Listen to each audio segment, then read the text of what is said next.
Bang, jangan merokok lah bang. Mak saya kata tak elok untuk janin. Aku laki, kan tak elok untuk janin tu mak kau. Dah, tak payah kacau aku lah dik. Kau tahu tak, aku stres. Setiap hari kena buat orang gelak. Habis tu aku macam mana? Siapa nak buat aku gelak? Bila dah okey, tinggalkan aku macam tu je. Macam aku tak ada hati perasaan.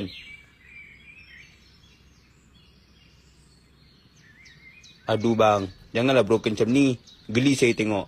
Jom saya belanja abang makan nak. Boleh lah. Aku pun lapar ni. Bang teksi, nak pergi kedai depan tu berapa ringgit Dalam RM20. Kalau saya bawa abang badut sekali jadi berapa ringgit? Tak ada beza pun. Tetap RM20 dik. Aik, bang. Kenapa? Nampaknya abang bukan tak ada hati je. Ha? Pakcik teksi ni cas saya je. Abang dia tak cas. So abang tak ada harga diri lah kan?